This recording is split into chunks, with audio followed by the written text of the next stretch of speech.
आज के इस वीडियो लेक्चर में हम अध्ययन करेंगे छत्तीसगढ़ में वनों के विषय में। और यह इस श्रृंखला का पहला भाग है। इस भाग में हम एक ओवरऑल पिक्चर देखेंगे और दूसरे भाग में हम अभयारण्य और राष्ट्रीय पार्कों के बारे में पढ़ेंगे। तो अगर हम देखें छत्तीसगढ़ में, तो छत्तीसगढ़ में जो कुल भौगोलिक क्षेत्रफल है, छत्तीसगढ़ का जो कुल भौगोलिक क्षेत्रफल है वो 1,35,191 वर्ग किलोमीटर है, जो कि देश के क्षेत्रफल का 4.1% है। और इसमें से मतलब 1,35,191 जो है छत्तीसगढ़ का कुल भौगोलिक क्षेत्रफल है, और उसमें से 59,772 वर्ग किलोमीटर का जो एरिया है वह वनों के अंतर्गत आता है। तो इस तरह से छत्तीसगढ़ के कुल भौगोलिक क्षेत्रफल का 44.2% वन है। तो इस तरह से अगर हम देखें क्षेत्रफल की दृष्टि से, मतलब जिसका विवरण छत्तीसगढ़ में फॉरेस्ट एरिया के रूप में किया गया है, तो उस हिसाब से अगर हम देखें तो छत्तीसगढ़ राज्य वन क्षेत्रफल की दृष्टि से देश में चौथे स्थान पर है। देश में चौथे स्थान पर है। इस तरह का क्वेश्चन जो है ये सीजी व्यापम और सीजीपीएससी, तो सीजीपीएससी के प्री और सीजी व्यापम के जो बहुत सारे एग्जाम होते हैं उसमें पूछा जा चुका है। तो हमें इस स्लाइड में 2-3 चीज़ों को ध्यान में रखना है। पहला तो ये है कि छत्तीसगढ़ का जो कुल क्षेत्रफल है वो 1,35,191 वर्ग किलोमीटर है, जो कि देश के क्षेत्रफल का 4.1% है। और प्रदेश का जो वन क्षेत्रफल है वो है 59,772 वर्ग किलोमीटर, जो कि प्रदेश के कुल भौगोलिक क्षेत्र का 44.2% है। तो इस तरह से वन क्षेत्रफल के अनुसार जो छत्तीसगढ़ का स्थान है देश में चौथे स्थान पर है। अब उसमें भी जो आरक्षित वन है उसका जो प्रतिशत है वो 43.13% है। संरक्षित वन जो है वह 40.22% क्षेत्रफल में फैला हुआ है, और अवर्गीकृत जो वन है वह 16.65% क्षेत्रफल में फैला हुआ है। तो इस तरह से अगर हम देखें तो छत्तीसगढ़ में सबसे अधिक आरक्षित वन क्षेत्रफल है, जो कि छत्तीसगढ़ के जो वन क्षेत्रफल मतलब 44.2% के 43.13% क्षेत्रफल में आच्छादित है। और जो वानिकी जो क्षेत्र है उसका राज्य के सकल घरेलू उत्पाद में जो योगदान है वो है 2.73%। ये अग्रिम अनुमान है 2020-21 के अनुसार।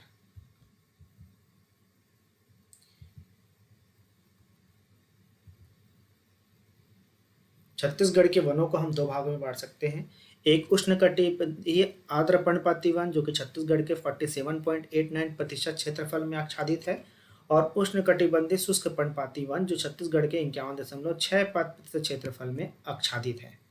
तो इस तरह से छत्तीसगढ़ में जो सबसे अधिक वन जो पाए जाते हैं वो है शुष्क पर्णपाती वन। फिर से और कुछ तथ्य देख लेते हैं। तो एक तथ्य हमको याद रखना है कि छत्तीसगढ़ जो राज्य का विस्तार है 17 डिग्री 46 अंश से 24 डिग्री 6 अंश उत्तरी अक्षांश तथा 80 डिग्री 15 अंश से 84 डिग्री 51 अंश पूर्वी देशांतर के मध्य स्थित है। अगर हम पृथ्वी को हम देखें तो पृथ्वी को 2 चीज़ों में बांटा गया है। अक्षांश में जो कि निकलती हैं वेस्ट से और जाती कहाँ हैं, ईस्ट की तरफ जाती हैं। तो ये जो रेखाएं हैं ये अक्षांश कहलाती हैं।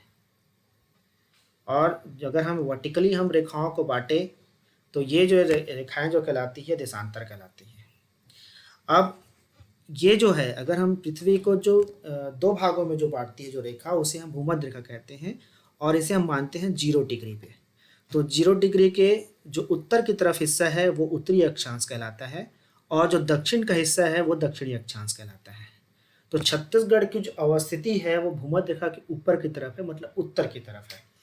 उसी तरह से हम देखें तो हम देशांतर रेखाओं को भी 2 भागों में बांट सकते हैं, एक पूर्वी देशांतर रेखा और एक पश्चिमी देशांतर रेखा। तो छत्तीसगढ़ की जो अवस्थिति है यहाँ पे लिखा हुआ है पूर्वी देशांतर, मतलब इस तरफ पाया जाएगा। तो इस तरह से हमने देखा कि छत्तीसगढ़ राज्य का विस्तार जो है 17 डिग्री 46 अंश से 24 डिग्री 6 अंश उत्तरी अक्षांश में है, और 80 डिग्री 15 अंश से 84 डिग्री 51 अंश पूर्वी देशांतर के मध्य स्थित है। कौन? हमारा छत्तीसगढ़। तो और छत्तीसगढ़ के वनों को हमने देखा कि अध्ययन के दृष्टिकोण से दो भागों में बांटेंगे हम, उष्णकटिबंधीय आर्द्र पर्णपाती वन और उष्णकटिबंधीय शुष्क पर्णपाती वन।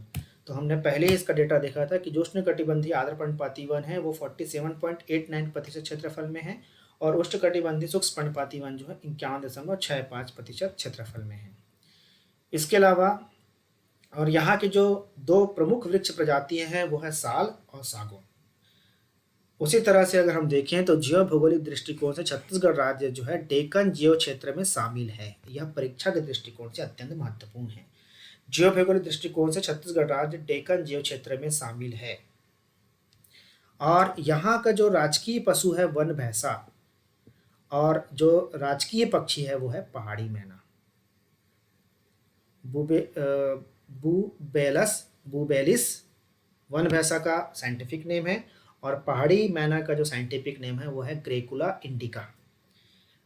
परीक्षा में यह भी पूछा जाता है कि छत्तीसगढ़ का राजकीय पशु कौन है और उसका साइंटिफिक नेम क्या है। इसके अलावा ये भी पूछा जाता है कि यहाँ की राजकीय पक्षी कौन है और राजकीय पक्षी का साइंटिफिक नाम क्या है।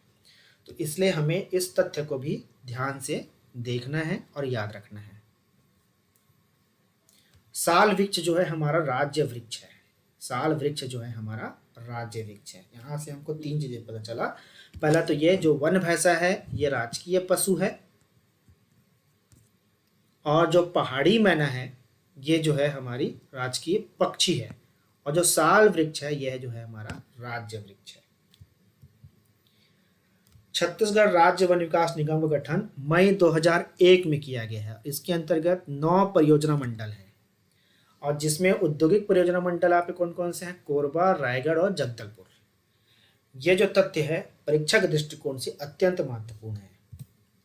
फिर देख लेते हैं छत्तीसगढ़ राज्य औषधि पादप बोर्ड। तो इस बोर्ड का उद्देश्य क्या है? तो इस बोर्ड का उद्देश्य यह है कि जो औषधि पौधे हैं उनका अंतः एवं बाह्य स्थलीय संरक्षण एवं संवर्धन करना। मतलब जिस क्षेत्र विशेष में उगते हैं उस क्षेत्र विशेष में उस औषधि पौधे का संरक्षण करना। इसके अलावा नर्सरी आदि के माध्यम से इन पौधों का संरक्षण करना, औषधि पौधों की पहचान करना एवं संसाधनों का सर्वेक्षण करना, औषधि पौधों का संरक्षण भी करना, संवर्धन करना मतलब बढ़ावा देना और उसका इस तरह से यूज करना कि वो आने वाली पीढ़ियों के लिए भी उपलब्ध हो। और उसी तरह से इसका अगला जो उद्देश्य है वो है औषधि पौधों का प्रसंस्करण, कुटीर उद्योग एवं लघु उद्योग की स्थापना तथा वनौषधियों के निर्माण तथा उत्पादन को विपणन। तो इसके माध्यम से हम क्या करेंगे कि उसकी वैल्यू को हम एडेड कर देंगे, वैल्यू को हम बढ़ा देंगे। किसके माध्यम से? कुटीर उद्योग और लघु उद्योगों के माध्यम से। किसकी वैल्यू को बढ़ाएंगे? औषधि पौधों की वैल्यू को बढ़ाएंगे और उनका हम निर्माण करके उसे हम क्या करेंगे? उत्पादों को हम बेचेंगे। इनके माध्यम से संजीवनी करके जो आउटलेट है उसके माध्यम से इसे बेचा जाएगा। तो ये इसका किसका प्रमुख उद्देश्य है? ये प्रमुख उद्देश्य है छत्तीसगढ़ राज्य औषधि पादप बोर्ड का।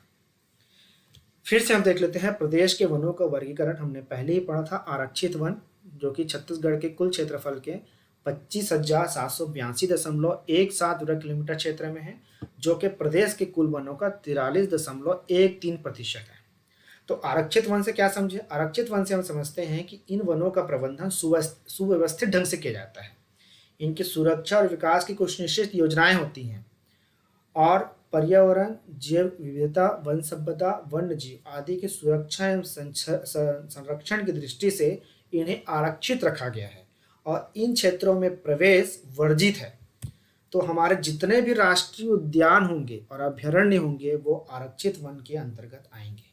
तो जो आरक्षित वन है वो छत्तीसगढ़ में सबसे अधिक है। इसका जो टोटल जो परसेंटेज है वो है 43.13% है। फिर दूसरे टाइप से जो वन है उसे हम बोलेंगे संरक्षित वन। तो संरक्षित वन जो है प्रदेश के कुल वनों का 40.21% है और इन वनों में संरक्षण के साथ उत्पादन हेतु भी कुछ गतिविधियां और योजना चलाई जाती हैं। वैज्ञानिक तरीके से दोहन का प्रयास वन विभाग के द्वारा किया जाता है ताकि हमें क्या प्राप्त हो सके? ताकि हमें उनसे वनोपज प्राप्त हो और वनोपज को जब बेचा जाएगा तो उससे छत्तीसगढ़ सरकार को क्या होगी? आय होगी। तो इन्हें हम किसके अंतर्गत रखेंगे? इस तरह के वन को हम संरक्षित वनों के अंतर्गत रखेंगे। मतलब यहाँ पे हम कुछ ऐसी गतिविधियों का संचालन भी कर सकते हैं जिससे छत्तीसगढ़ सरकार और जो वहाँ के जो निवासी हैं उनको कुछ बेनिफिट प्राप्त हो सके। और जो असीमांकित संरक्षित वन है उन्हें हम नारंगी वन क्षेत्र भी कहते हैं। इन वनों का सीमांकन कार्य किया जा रहा है और पिछले दशक से विभाग द्वारा इनके प्रबंधन एवं सुधार हेतु प्रयास भी किया जा रहा है। और उस कौन सी योजना के अंतर्गत किया जा रहा है? उस योजना का नाम है नारंगी वन क्षेत्र विकास कार्यक्रम। अब जो तीसरे प्रकार का वन है वो है अवर्गीकृत वन, जो कि छत्तीसगढ़ के वनों के कुल क्षेत्रफल का 9,954.13 वर्ग किलोमीटर है, जो कुल वनों का 16.66% है। वन भूमि व्यवस्थापन के समय इनका वर्गीकरण नहीं हो सका है। ये वन 1959 के पश्चात राजस्व विभाग को दिया गया था, जो बड़े झाड़ के जंगल के नाम से जाना जाता था। अतः ये वन क्षेत्र उपेक्षित रहे हैं। कौन से वन क्षेत्र? अवर्गीकृत वन। तो इस तरह से हमने वनों को 3 भागों में बांटा, आरक्षित, संरक्षित और अवर्गीकृत। अब हम देख लेते हैं प्राकृतिक आधार पर।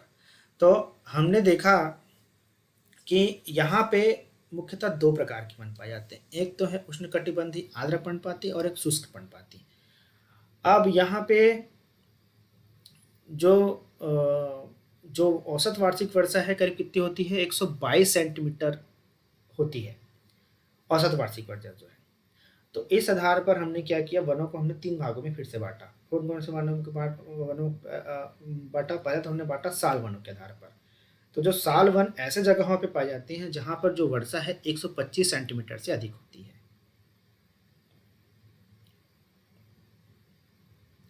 तो इनका जो क्षेत्रफल है वो है 40.56% भाग पर साल वन पाए जाते हैं। फिर दूसरे प्रकार के जो वन है वो है मिश्रित पर्णपाती वन।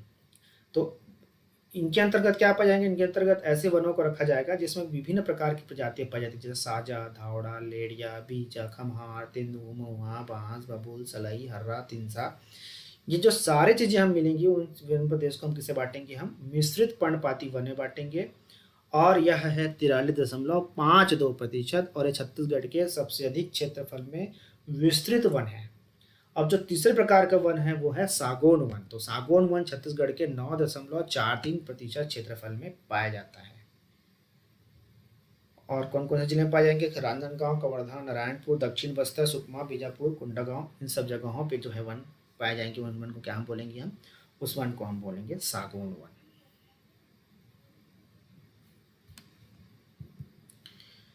छत्तीसगढ़ को हर्बल स्टेट घोषित किया गया था 4 जुलाई 2001 को।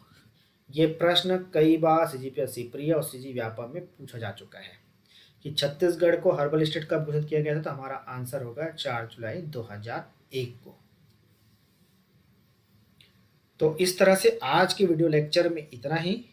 अगले वीडियो लेक्चर में हम पढ़ेंगे राष्ट्रीय पार्क के विषय में और अभ्यारण्य के विषय में और बायोस्फीयर रिजर्व के विषय में पढ़ेंगे। तो आज के वीडियो लेक्चर में बस इतना ही।